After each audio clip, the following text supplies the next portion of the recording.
ছাত্রদের আজকের এই পঞ্চগড়ে 26-27 ব্যাচের আজকের এই বিক্ষোভ মিছিলে সাধারণ শিক্ষার্থীদের পক্ষ থেকে যে বিক্ষোভ মিছিলটি নিয়ে আসা হয়েছে, এর একটি উদ্দেশ্য রয়েছে।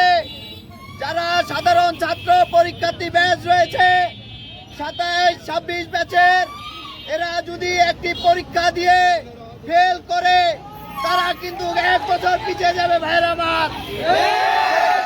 সেই দৃষ্টিকোণ থেকে যদি আমাদেরকে সময় দেওয়া হয়, আমাদের এই ছাত্ররা যদি সাপ্লিমেন্টারি পরীক্ষা নেওয়া হয়, তারা কিন্তু 1 মাসের প্রিপারেশনের মাধ্যমে তারা কিন্তু 1 মাসের প্রিপারেশনের মাধ্যমে তাদের ব্যাচের সঙ্গে গিয়ে তারা কলেজে পড়াশোনা করতে পারবে। সম্মানিত ছাত্র জনতা ভাইরা, আমরা রাজপথে কোনো সহিংসতা করতে নামি নাই। আমাদের এই শান্তিপূর্ণ বিক্ষোভ মিছিলটিকে আমাদের জেলা প্রশাসক এবং বাংলাদেশের যে শিক্ষামন্ত্রী রয়েছে তার দৃষ্টিকোণ থেকে যেন আমাদের দাবিটিকে মেনে নেওয়া হয়। সম্মানিত ছাত্র ভাইরা, আপনারা কোনো সহিংসতায় নামবেন না, কোনো ধরনের রাস্তাঘাট অবরোধ করবেন না। আপনাদের দাবি কি? আমাদের দাবি হচ্ছে ছাত্রদের উপর চাপ, আমাদের ছাত্রদের উপর বিভিন্ন ধরনের অনিয়ম, হঠাৎ করে আসা কিছু নিয়ম ছাত্রদের উপর চাপিয়ে দেওয়া, সেই চাপ আমরা মানি না। আমাদের এটাই দাবি। কি চাপ? কি চাপ? পরীক্ষার ডেট যেন আমাদেরকে আগায় না দেওয়া হয়। আমাদের ডেটটা যদি আমাদেরকে আরো একটু পিছিয়ে দেওয়া হয়, আমরা আরো প্রিপারেশনের মাধ্যমে আমরা ভালো একটা রেজাল্ট নিয়ে আসতে পারবো।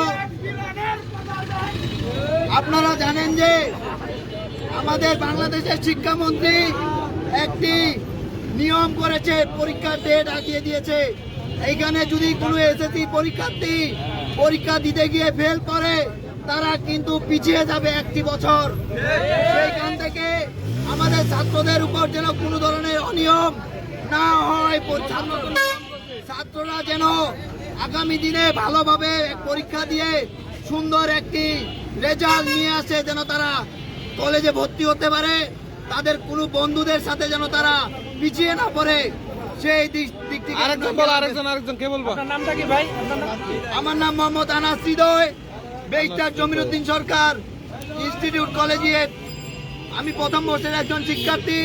আমি আমার ছাত্র ছোট ভাই বোনদের জন্য আমি এদেরকে নিয়ে রাজপথে নেমেছি।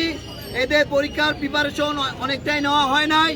গত জুলাই গণ অভ্যুত্থানের পরবর্তী সময়ে তারা গত 1.5 বছর ধরে শিক্ষা ব্যবস্থার কোনো উন্নতি হয় নাই।